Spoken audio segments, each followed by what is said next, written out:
These are the stories of Careblazers, the stories of husbands, wives, sons, and daughters whose world is forever changed since caring for their loved one with dementia. You'll hear stories of heartbreak, you'll hear stories of love. These stories are real, raw, and powerful.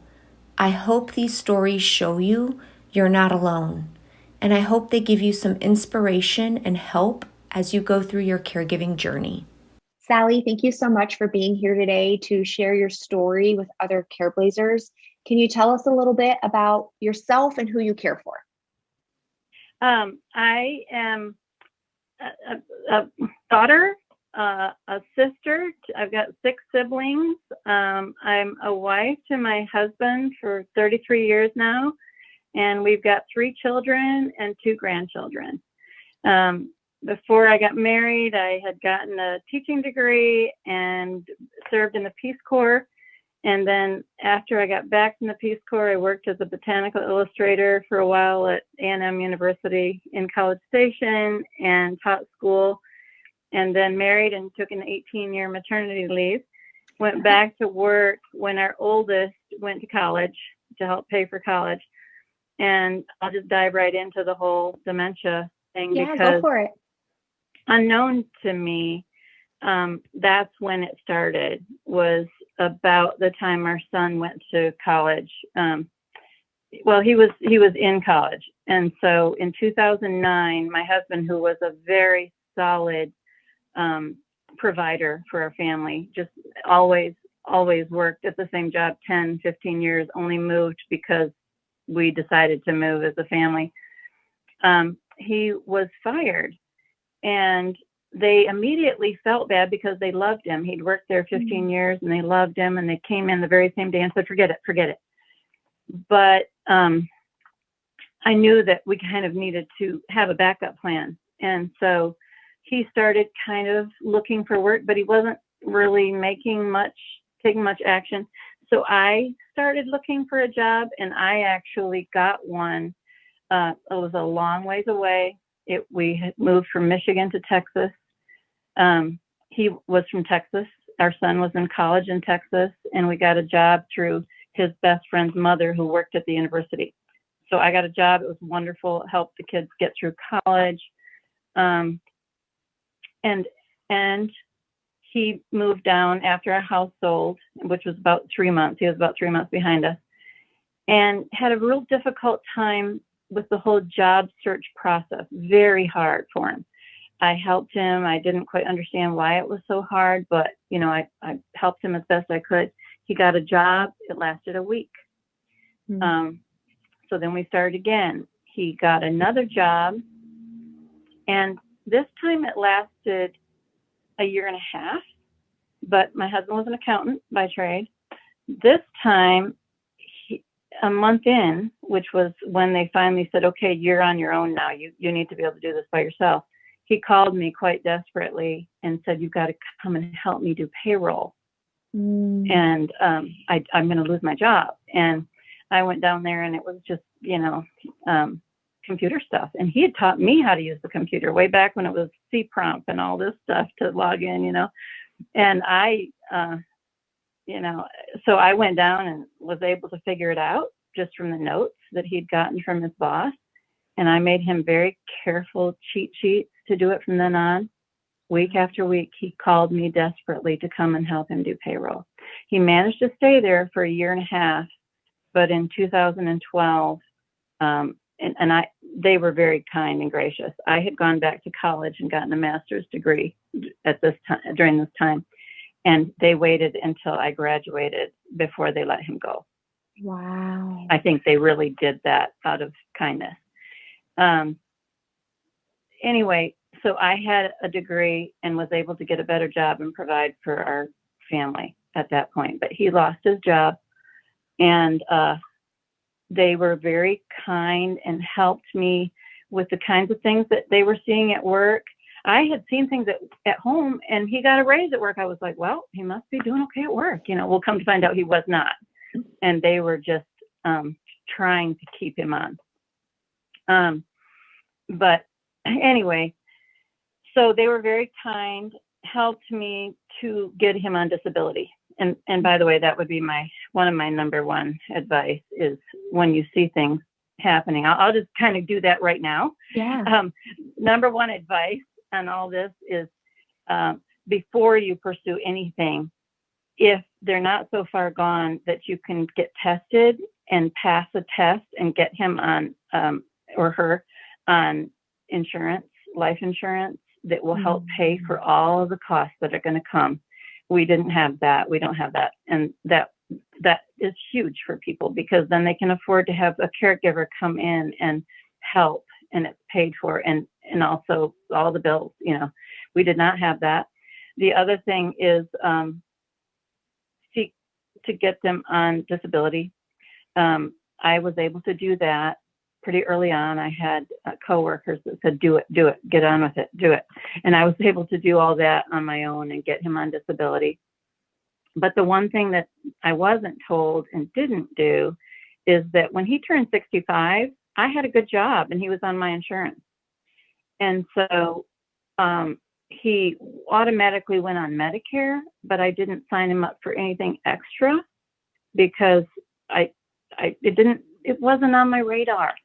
Yeah. And it has to be on your radar because you only have a 6-month window to get them on that extra stuff if they've got pre-existing conditions. They cover pre-existing conditions if you do it, Johnny, on the spot. If you don't, you're out of luck. And we did not get that. So the max he can get is just the Medicare. We've got Medicare A and B, and we have the prescription help, but we don't have anything additional. So those are big things, I think, for people. Yeah. So anyway, what's the next question, Natali? If it's okay, I was hoping for some information. So prior to him losing, calling you and asking for help with payroll, those other jobs where, he got fired from a job where they loved him, he was working there forever, and then the second job that didn't last long, were you suspicious that he was having cognitive problems at that time, or were you just not sure what was going on? There were odd things when I look back. There were real odd things that I should have noticed, but I didn't. I was working. I had started to work full time while my son was in college. So that 2 years before he was diagnosed and before he ever lost a job, my life was much busier. I was commuting about 40 minutes to work and school. Our girls went with me and to school. So it was a long day. He would come home from work and on a daily basis, have the girls sort through all the papers and put them in alphabetical order and pay them $5. And I just thought it was just a little job he'd come up with for them to give them spending money. It didn't occur to me that he wasn't able to do that anymore.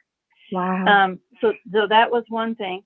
He had started doing things like took everything out of his dresser and stored papers in his dresser drawer instead of his clothes, and put his clothes in a room that we used for canned goods, and the freezer was in there. It was a cold room. It wasn't comfortable, but we did have the ironing board in there. And so that was his reasoning. He said, no, I like to iron my t-shirts, which he did. He was in the Marines and everything was pressed and polished always. And so I was like, okay, and I didn't quite, and then I remember I have had several girlfriends that I had lunch with every week for several years. We still do now and then. I'm farther away now, so I get up there about once a month. But I had started to tell them, I think the cause is forgetting things. I think and I would tell examples of he came out and asked me how to make the coffee. And I told him, and before he even got to the kitchen, he turned around and came back and said he'd forgotten, and could I tell him again? And he'd forgotten how to get to the mall, or we went to church together and he forgot and went home without us, me and the kids, And I'm like, Kaz, are you here? And he said, oh, I went home. Just things like that. Just took our daughter for driving, to help her learn to drive, and couldn't remember how to get back to the house. There were just bizarre things. He said he was just taking a different route, though. He made excuses so that I didn't quite know. And like I said, I thought he was really forgetful, and I couldn't believe he could do his job well. Right. But they gave him a raise. I was like, okay, well, I guess he can, you know. Yeah. And so, yeah. So at what point did he? They told me when they let him go that they had noticed it about 6 months earlier. Yeah. About the same time I was really noticing significant things. Yeah. So, yeah. At what point did he get the formal diagnosis? And how did that come about? I was actually begging him to go and get tested before he lost his job. Okay. But he was I can't remember the title, but sort of the accountant's accountant. He worked for an accounting firm, and he managed all their funds, which is a nightmare in itself, but he did. And so he did not want to go and get tested because he said all those results would come back and his boss would see them. And he didn't want to lose his job. I think he himself was worried about what would happen. And so he was resistant. As soon as he lost his job, he very willingly went and had an 8-hour battery of tests. And so that was the same month, February of 2012. We went and saw a neuropsychologist, and they did this whole battery of tests, and he came back with severe dementia. Now, he was still able to, he's got a great personality, very funny. Anybody that didn't know him had no idea. He still was able to groom himself really well. He could joke with people. Even now, and it's been since 2012, and I would say go back another couple of years before that, 3 years before that, when it really started. So it's been 12 years now, is that right? Not 2009, 12 years. Even now, he still has a great personality. He will still strike up conversations with people and just listen, just let them talk. If he doesn't remember it after we leave, but people love to talk to him. And he still will come up with funny jokes. It's really interesting. So he's quite a guy, and he's in pretty good physical health. So we just had a checkup yesterday. He doesn't have any other ailments. He was initially diagnosed then with Alzheimer's, and that would have been towards the end of 2012. After we went to the neuropsychologist, we found a neurologist and who did all the brain scans and everything, and they called it Alzheimer's. Within a couple months, I had applied to have him be in a clinical trial for the deep brain stimulation of the fornix. It was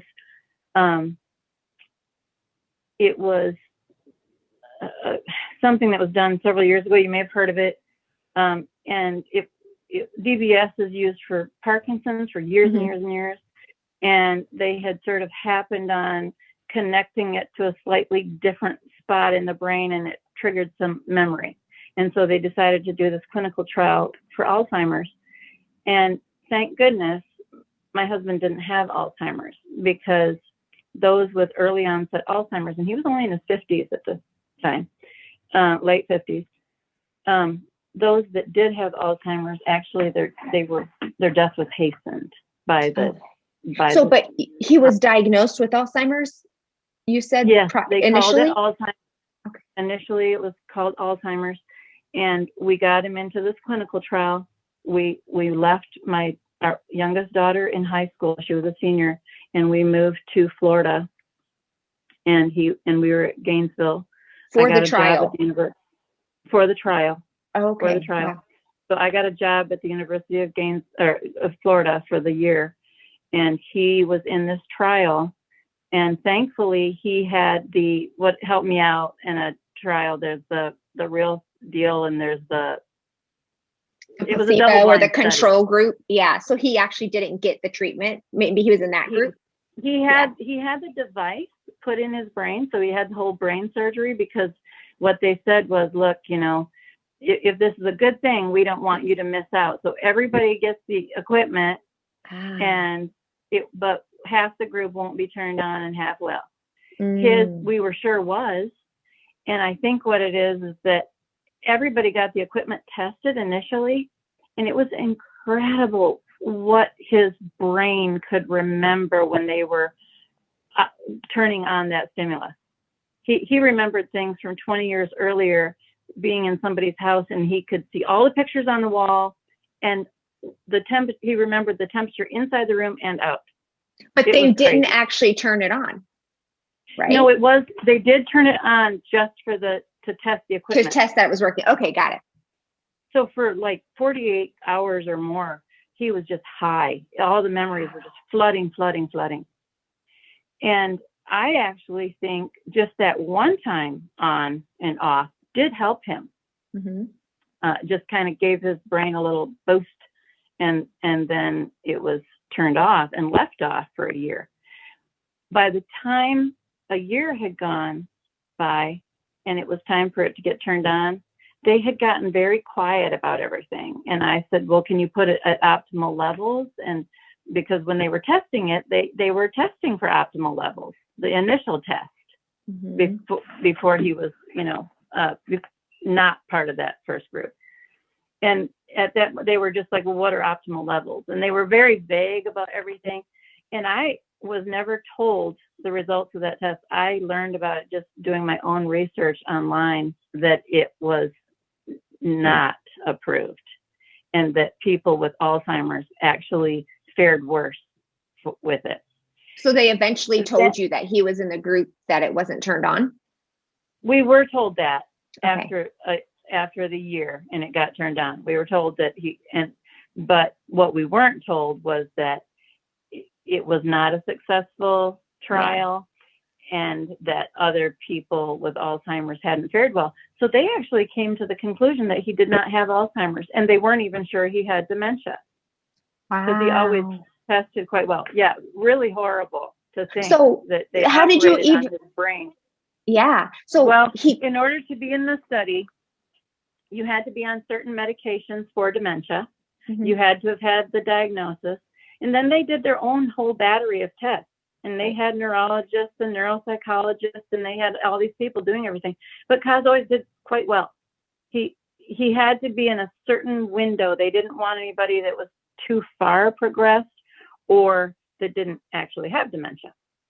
And he has suffered some for having had the surgery. Having that device in his brain caused some anger issues that he actually has had to be treated for ever since.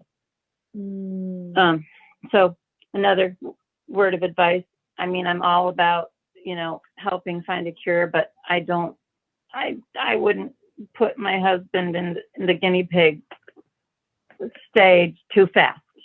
How did you find out about that clinical trial?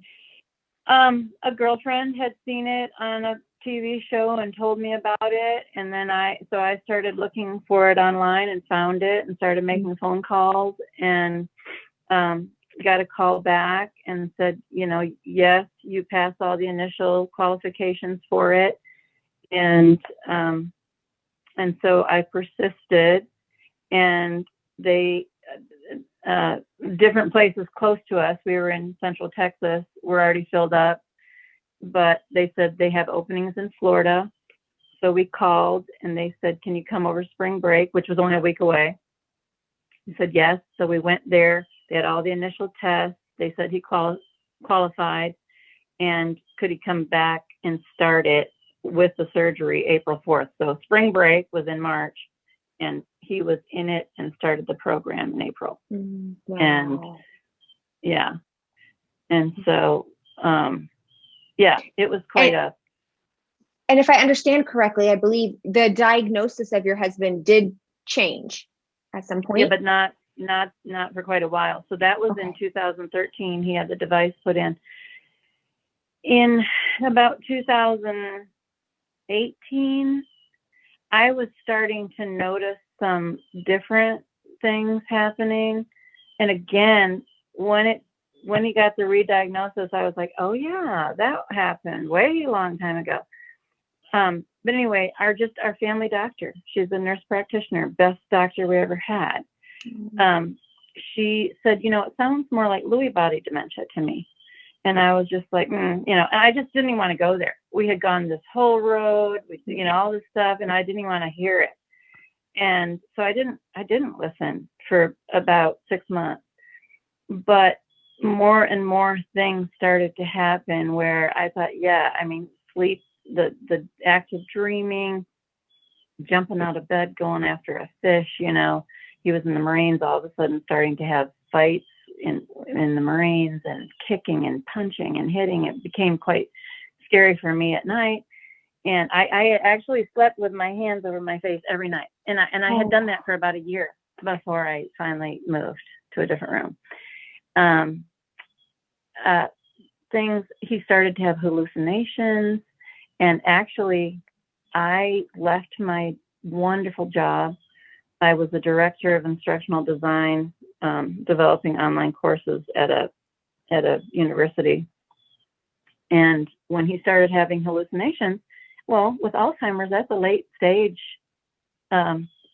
development. And I thought, oh, I can't leave him anymore. And later, when I learned about Lewy body, I learned that that happens throughout. It's also very treatable with Lewy body dementia. So when he was finally correctly diagnosed and on the right medicine, he's doing really well. The hallucinations are under control. The sleep disorder is mostly controlled. So good medication, right diagnosis, so critical. And very few doctors even, Lewy body dementia is almost always misdiagnosed.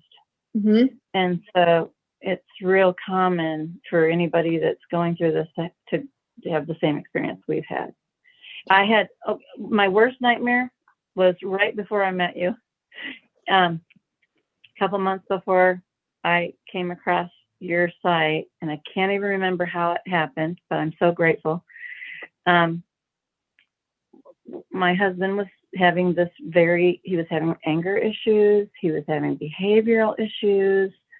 Driving was a terrible thing. He would not give up the car keys. He'd already failed the state driving exam that they gave him because of dementia. He refused to accept it, wouldn't quit driving, scary driving, would pass up a hill on a double yellow, just thought he could tell that there was nobody coming. It was terrifying. And he had real anger issues, and he went over to our friends about an hour from us, our old neighbors, and she called me and said, you need to call the police. He's angry. It's all directed at you. You need to call the police. I'm really worried about you. Oh, wow.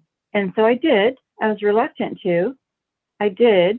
They found him. They said, now what do you want us to do? And I said, I don't know. You know, I said, here's what happened. Well, little did I know that when you call the police and you're the caregiver of somebody with dementia or probably any other illness like that, you are going to be referred to elder care abuse. And I found myself for the next several months under investigation for elder care abuse. It was a terrible, terrible, scary time. Our son, in fact, the day I found that out, he and his wife had just had our very first grandchild. So it was a mix of joy and fear. I thought I might go to jail or something. Right. You know? What did they do as part of that process? What did you have to go through? Well, they kept calling like they were concerned about me, but they were really setting up meetings to come to our house and check on him. They went to our house. They looked at, his medicines, and they looked at the foods that just everything. It was crazy. And thankfully, everything was very much in order. And so they could see that he was well cared for, but I was kind of mad about it. And did they ever come out and tell you like you were being investigated for neglect or abuse? How I found out, they had left me a phone number to call, but they didn't answer. And it said, you have reached the elder abuse hotline. Oh. And I was like, what? The police automatically have to report anything like that. Wow. So I've since read in Lewy Body Care that never call the police unless your life is absolutely in danger, which, you know, I had been told it was, but it probably wasn't. And so that's another thing. Trust yourself. If you know, don't listen to someone else saying, I think you're in danger. You know your spouse better than anyone else, and you make that determination, you know, and you know, live and learn the hard way. But I mean, I hope, you know, but definitely it's a last resort, and I've never had to. Yeah. So how did that end? How did the investigation end? Did they So she came over to the house, and we visited for a little while, but it actually really upset me quite a bit. And I said, well, you're not here to see me. You're here to talk to him. So I'm just going to let you all talk. And I left. I let them talk by themselves. And so then she called me a couple of times, and she said she would like to just drop the case. She could tell that there was no abuse happening. And I said, but I actually was so thrilled that you were calling, because I thought I was going to get some much needed help. I don't know what to do. I don't know how to, for example, take the keys away, and I need help, and I don't know where to turn. And so she kept it open for about a month at my request, and then finally closed it. Did they offer you any help, like resources, referrals, ideas for how to take the keys away? You know what? They actually referred me to the website for Alzheimer's, and I believe that it was through that I found the Lewy Body Dementia Caring Spouses group, which was wonderful. So that was an online group. So I just volunteered to drive all the time. He would still drive now and then, and it was always scary when he did, but he wouldn't drive long distances. He'd let me drive, like if we went to visit the kids 2 hours away or 4 hours away, he would always let me do the driving. I haven't on years, and I can't remember how. I don't remember if it was through the Lewy Body support group or not. It might have been. All I know is that my sister and I watched it together, one thing that you had on YouTube, and you invited us to take your class. And I decided to do that. And it was the online course, and it was a godsend. It was so timely. It was right after all that ordeal with the investigation and everything. And I was driving back and forth to see our grandchildren. And I remember I would have issues that would come up, and I didn't know how to deal with it. And you let us just ask our own personal questions. And mine was, you know, it takes us 8 hours, and it's only a 4-hour drive. And you said, your job is to get you there safely from point A to point B, nothing else. Don't worry about it. Take that time that he's spending at a rest area or, you know, whatever, you know, and check your email and that was a huge help. That just made all the difference. And I was able to do that and relax, and just a number of things. And I don't remember them all. Oh, another one that you helped me with was that, I was just like, you know, he keeps putting on the same dirty clothes. He'll get up and shower, but he puts on the same dirty clothes. And you were like, collect his dirty clothes. I was like, why didn't I think of that? But I still do that. That's so helpful. And so there's just little things like that. Another one that I think I saw somewhere, and it might have been with you as well, was he kept, you know, I'd fix lunch and he would give it all to the dog. And I was like, you know, we feed our dog pretty well. I don't want to cook for him as well. You know? And so we would put the dog in the other room. And I remember you asking that question. Yeah. Yeah. So that was a big help. And, you know, it was just things like that, just that really.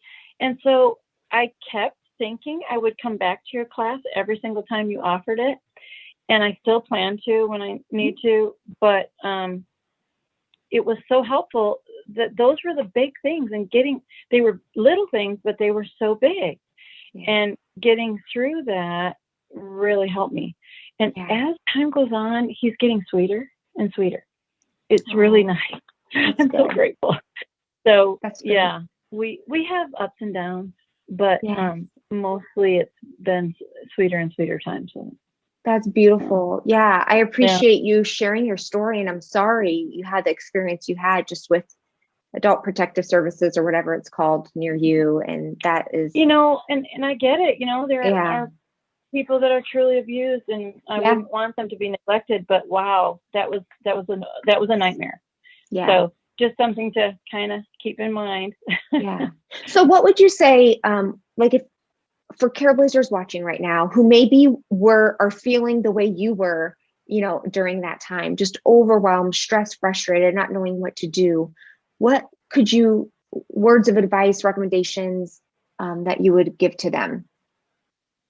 Yeah, I like I said, it's early on, the things when you know that there's a problem, try to get financial situations squared away, because a lot of times somebody in the early stages can pass whatever test they need to get insurance.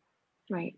And they might say there's nothing wrong with them, they're fine, because they're just brilliant people. A lot of times they're brilliant people, and so just get that squared away, get that taken care of, so that you don't have the financial stress on top of everything else. When you start to get into some of the more difficult behavioral issues, find support early, because had I had some of the tools that I now have early on, it would have spared me a lot of the stress that I experienced later. So I would just say get into a support group. They often have support groups for the person with dementia, but not for the caregiver. And Dr. Natali, I remember you mentioning that early on. It's what you saw and why you started this. That you would, say, well, your loved one has dementia, and people would get sent home, and there you go. And so this is so important. I found that as well, that there would be places I could drop him off, but he was never one to want to be dropped off anywhere. And so that wasn't anything that I could take advantage of. And I'm rambling. I don't want to ramble. No, that's okay. So, what I just want to finish, because I think this is a big thing a lot of people struggle with in terms of the driving, because it didn't feel right for you to just like make very blatantly say, no, you can't drive anymore, I'm taking the keys away anymore. You've handled that by just you kind of taking over the driving without highlighting it, right? So can you just talk about like, what do you do? Like, does he ever say, I still don't know the answer to that. That was definitely the very hardest thing I ever had to do. So one thing, maybe when this is all over, I'll have the energy to lobby for something, because he failed this driving test. It was sent to the state. The state made the determination that he could not have a license. We had a court case that got delayed about 4 times because of COVID. And so it wasn't until finally in August, and September is when they told us that he lost his license, September of 2019. It wasn't until August of 2020 that we finally had a court case, and he signed papers to say he no longer had a license. He was taken off our insurance, but they gave him back his license. And his license is still valid. And he is the expiration quite date smart. and everything on there? Everything about it. If you go to the state website, it's still valid. It's not just like your ID card. It's like the driver's license. Wow. The driver's license is still valid. He knows it, because he went to a police officer and asked him to look it up after the court case. And the court case, the police officer said still valid. So one thing that would help so much is if our legislature would pass a law that says if you lose your license, it immediately gets updated in the computer system. It seems, I worked, in online courses, it seems like it would be pretty easy give someone that job. So do you think that it's just a matter of a delay and a lag? It hasn't been updated, or you don't think it's going to be? So I contacted just recently because he lost his license, and I went to renew it online, and I wanted to just get an ID. Not possible to get an ID online. Could only get a license. His license was still valid. So I replaced it because he needs an ID. And I called the lady that was involved in the court case, and I told her the situation and said, it's really hard for me to enforce this when he knows that he has a valid license. And she looked it up and contacted somebody, called me back and said, so here's the situation. He has a valid license, but it can't be renewed. So come June 2022, another whole year, he will only be eligible to get an ID. But until it expires, he has a license, but he can't use it. So in the meantime, you're just having to say, you just take the lead and you just hop in the driver's seat. Yeah. And he promised me that he would not drive except in an emergency. And I told him, if there's an emergency, call 911, just like I'll do if there's an emergency for you. He doesn't understand it. So I said, you have to give me the keys. And see, this is, you might have different advice for me. This is what works for me sometimes. Not all the time. I wouldn't overuse it, but he has one sister. She hasn't seen him in 5.5 years. And he kept driving just here recently. And I said, you have to promise me if you drive again, you'll give me the key because this is really stressful. Well, he drove again. And it's not an emergency. Just drove up the block away to get a Coke. And he wouldn't give me the key and gets really angry about it. So I said, okay, then you have to go live with your sister because I cannot do this anymore if you won't comply with the law. And he thought about it for an hour, and then he came and just handed me the keys. So yeah, and that's just the being open to creativity and different ways to respond with whatever registers for your loved one. Well, Sally, I want to thank you so much for coming on and sharing your story. Any last words for anybody watching that you want to share? Well, one thing that I do really appreciate both about you and with the Lewy Body caregivers is that this beloved person didn't ask for this disease. And, I just want to love him till the end of his life. As much, I think of it this way, as much as you want your kids to marry a spouse that adores them, as much as you adore them, I want to adore my husband as much as I did the day I met him. Okay, so here's one thing I did that has just been awesome. I sent all our old videos that we could no longer watch off to iMemories so I can see all of the videos of when we were young and when we had this awesome, wonderful relationship. I got a bunch of handsome pictures of him and me when I was young and had them blown up and put on canvases and put all over the walls. And he loves them. He just thinks I'm beautiful. Oh, that's beautiful. And those are really, that has been wonderful. It's been a wonderful reminder to both of us of a beautiful life together. Oh, that's beautiful. Thank you for sharing that, Sally, truly. Yeah. So wonderful. Well, thank you for your time and for being here, Careblazers. Thank you for tuning in. And Sally, best wishes to you and your husband. Thank you.